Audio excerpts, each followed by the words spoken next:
Shalom saudara-saudara, kita berjumpa kembali di dalam renungan harian 24 Agustus tahun 2020. Sebelum kita mulai, mari kita berdoa sejenak, bersyukur pada Tuhan.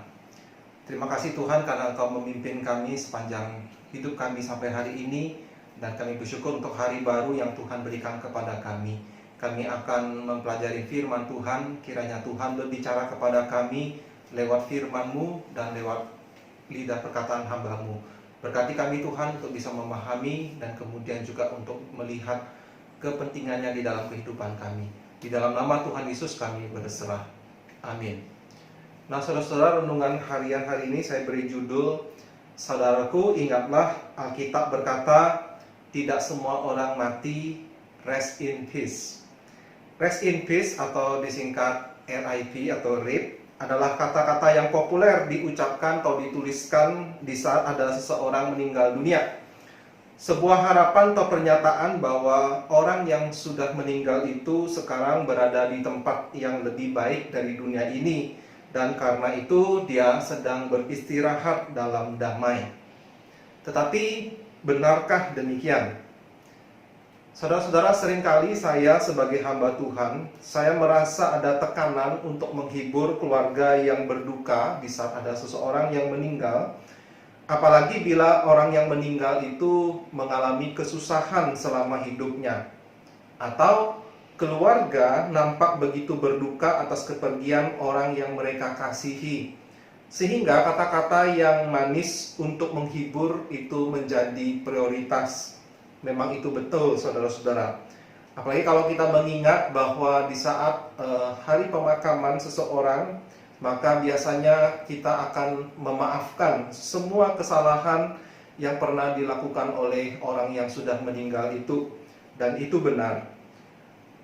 Dan kita juga mengingat bahwa semua orang, termasuk orang yang sudah meninggal itu adalah sama seperti kita, punya kelemahan, punya kesalahan. Sehingga memaafkan, melupakan semua kesalahannya semasa dia hidup itu adalah sebuah hal yang patut dilakukan. Nah, tetapi saudara-saudara, ini tidak mengubah fakta bahwa Alkitab berkata, tidak semua orang mati beristirahat di dalam damai. Oleh itulah sebabnya mengapa saya tergerak untuk mengingatkan kepada kita semua jemaat Tuhan, termasuk mengingatkan diri saya sendiri oleh firman Allah, bahwa tidak semua orang yang meninggal dunia itu rest in peace. Lukas 16 ayat 27 hingga 31, ini adalah sebuah kisah yang Tuhan Yesus ceritakan sendiri. Saya bacakan. Ada seorang kaya yang selalu berpakaian jubah ungu dan kain halus, dan setiap hari ia bersukaria dalam kemewahan. Dan ada seorang pengemis bernama Lazarus, badannya penuh dengan borok, berbaring dekat pintu rumah orang kaya itu, dan ingin menghilangkan laparnya dengan apa yang jatuh dari meja orang kaya itu. Malahan anjing-anjing datang dan menjilat boroknya. Kemudian matilah orang miskin itu, lalu dibawa oleh malaikat-malaikat ke pangkuan Abraham.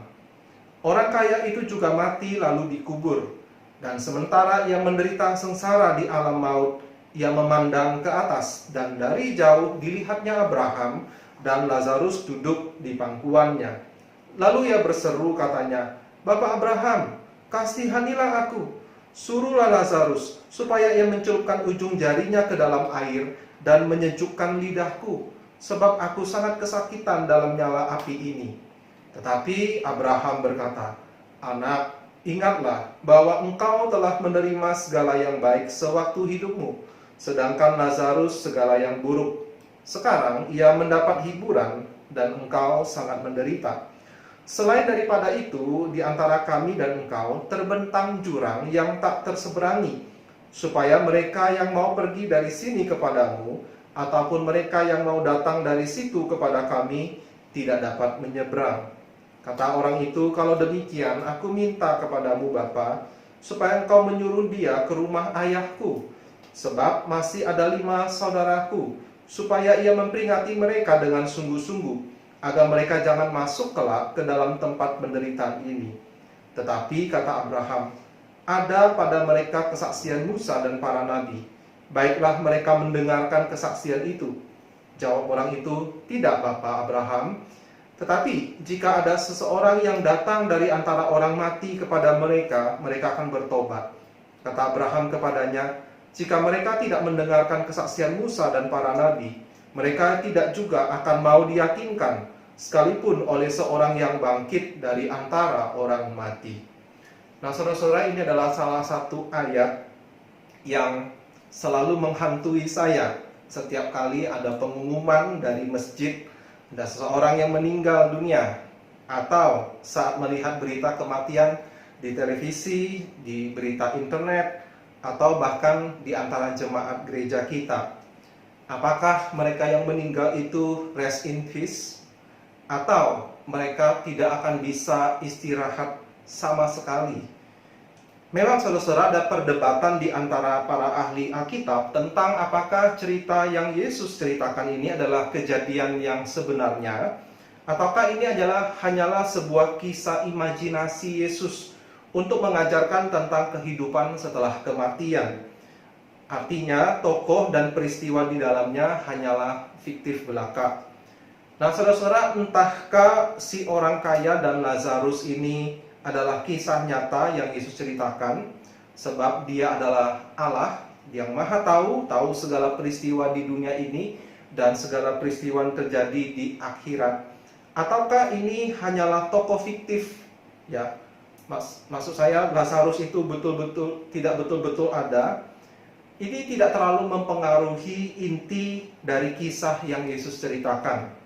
Maksud dan tujuan Yesus menceritakan kisah ini adalah jelas untuk memperingatkan kepada para muridnya, dan berarti termasuk kepada kita yang hidup sekarang ini, bahwa kematian bukanlah akhir dari segalanya.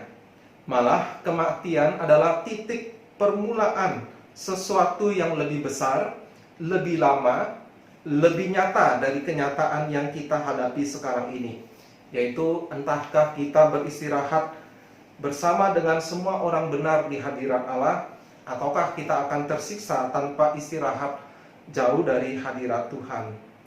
Nah, alasan mengapa orang yang mati bisa disiksa di tempat penderitaan yang Yesus ceritakan adalah karena mereka selama hidupnya tidak mendengarkan kesaksian Musa dan para nabi. Kesaksian Musa dan para nabi adalah perkataan Yesus ini mewakili firman Allah. Para nabi telah bersaksi tentang kehidupan setelah kematian, tentang siksaan dan peristirahatan. Artinya mereka yang selama hidupnya hidup dalam dosa, yaitu mengabaikan Allah, terus tidak mau bertobat, sampai pada hari kematiannya akan dibuang ke tempat penderitaan ini. Dan ini menggambarkan kondisi sebagian besar manusia di dunia ini. Sebab seperti yang sudah kita lihat dari pengalaman kita sendiri, lebih mudah bagi manusia untuk hidup dalam dosa daripada dalam kebenaran firman Allah. Dan ini adalah sebuah tragedi. Sedangkan sebagian orang akan masuk ke dalam peristirahatan yang tenang bersama orang kudus. Mengapa? Karena mereka mendengarkan kesaksian Musa dan para nabi. Artinya mereka yang mendengarkan firman Allah, menaatinya. Mereka dikatakan duduk di pangkuan Abraham. Nah, ini adalah sebuah metafora bagi orang-orang yang beriman. Sebab Abraham adalah bapak dari semua orang beriman. Duduk di pangkuan Abraham bukan berarti pangkuan seperti yang kita bayangkan. Ini artinya duduk di dekat, gambaran tempat yang Allah sediakan bagi orang yang percaya dan yang mengasihi Dia. Dan saya percaya saudara-saudara bahwa ketika Kristus setelah Dia mati di kayu salib, Ia turun ke dalam kerajaan maut, yaitu untuk membawa orang-orang beriman ini ke Taman Firdaus seperti yang Ia janjikan kepada penjahat yang bertobat yang ikut disalibkan bersama dengan Dia di Kalvari. Nah, memang saudara ada beberapa variasi pandangan doktrinal mengenai topik ini, tetapi ini tidak menjadi fokus saya dalam kesempatan kali ini. Yang ingin kita fokuskan adalah apa yang tidak berubah setelah Yesus meninggal dan Yesus bangkit, yaitu ada sebuah tempat di mana tidak semua orang meninggal mengalami rest in peace, yaitu tempat penderitaan. Ada orang yang tidak percaya kepada alam maut ataupun tentang neraka dengan berkata seperti ini, bagaimana mungkin Allah menghukum selamanya orang yang hanya berdosa kecil saja di dalam dunia ini? Nah, saudara-saudara, Alkitab memberikan jawabannya. Bukan permasalahan besar kecil sebuah dosa, tetapi tentang apakah dosa itu. Dosa adalah menganggap Allah bukan Allah, atau memandang sepele Allah, atau mengabaikan Dia, bahkan sampai memberontak melawannya. Sedangkan Allah adalah Allah, Maha Mulia, Raja di atas segala raja, yang telah memberikan berbagai anugerah di dalam kehidupan manusia. Itulah sebabnya mengapa ketika dalam percakapan Abraham dengan orang kaya, Abraham mengatakan, selama kamu hidup, kamu sudah menerima hal-hal yang baik. Artinya itu adalah anugerah Tuhan buat kamu. Tetapi semua anugerah Tuhan itu tidak membuatmu sadar akan keberadaan Allah, apalagi mencari Dia. Nah, kalaupun ada orang yang mencari Allah, tetapi bukan mencarinya dengan cara yang Allah mau, yaitu dengan percaya kepada kasih karunia-Nya, anugerah-Nya. Terutama dan yang paling nyata, anugerah Allah itu pengorbanan Yesus yang mati untuk menggantikan kita, menghapuskan segala dosa kita. Sehingga orang-orang yang mencari Allah di luar Kristus, yaitu mencari Allah untuk menunjukkan kesalehannya sendiri. Dengan demikian berarti berusaha menegakkan kebenarannya sendiri di hadapan Allah. Sebuah usaha yang sebenarnya sia-sia karena kebenaran kita itu tidak dapat memenuhi standar Allah yang Maha Kudus. Dan dengan upaya mereka seperti itu, sama dengan menganggap kasih karunia Allah dalam Yesus Kristus itu tidaklah cukup, dan karena itu merendahkan Allah dan merendahkan karyanya. Nah, itulah sebabnya saudara-saudara, mengapa orang-orang yang tidak percaya kepada Yesus itu bisa berakhir di tempat penyiksaan seperti tadi. Nah, ini diindikasikan oleh Yesus lewat cerita tadi yang ia ceritakan. Saat orang kaya yang menderita di alam maut memohon kepada Abraham agar mengutus Lazarus keluar dari dunia orang mati, kembali ke tempat orang hidup, untuk memperingatkan kelima saudaranya yang masih hidup pada waktu itu. Ia tahu mereka juga akan mengalami seperti dia, sebab dia tahu kelima saudaranya hidup mengabaikan Allah, mengabaikan firman-Nya. Karena itu, kalau mereka mati suatu hari kelak, mereka akan bernasib sama dengan dia. Nah, orang kaya ini meminta kalau Lazarus bangkit kembali, memperingatkan mereka. Ia yakin kelima saudaranya itu akan mau bertobat. Nah, tetapi jawaban Abraham menunjukkan fakta yang kelam ini. Abraham berkata, jika mereka tidak mau mendengarkan kesaksian Musa dan para nabi, mereka tetap tidak juga mau diyakinkan, sekalipun ada seseorang yang bangkit dari antara orang mati. Nah, perkataan ini sebetulnya menunjuk kepada Yesus sendiri, sebab dialah yang kelak akan mati dan yang kemudian bangkit kembali. Dialah peringatan final dari Allah tentang hukuman kekal dan juga jalan keluar bagi keselamatan. Kalau Yesus sekarang sudah bangkit dan firman-Nya telah diberitakan kepada kita, artinya kesaksian Musa dan para nabi itu telah kita punyai, maka kita tidak punya dalih kalau kematian itu datang menjemput kita dan kita tidak diizinkan Tuhan beristirahat di dalam damai. Tapi saudara-saudara, kalau kita sungguh-sungguh bertobat, kalau kita sungguh-sungguh merendahkan diri datang kepada Yesus, artinya kita menjadi orang yang beriman, maka rest in peace itu akan menjadi bagian kita di hari kematian kita. Oleh sebab itu, saudara-saudaraku, apakah yang akan kita lakukan?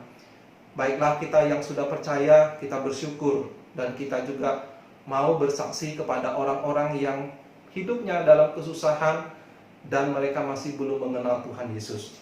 Bagi saudara-saudara yang mungkin menyaksikan video ini dan belum sungguh-sungguh percaya kepada Yesus, mari datanglah kepada Dia. Dia akan memberikan kelegaan kepada saudara, baik di dalam dunia ini dan yang terutama di dunia yang akan datang. Kiranya firman Tuhan memberkati saudara. Selamat pagi.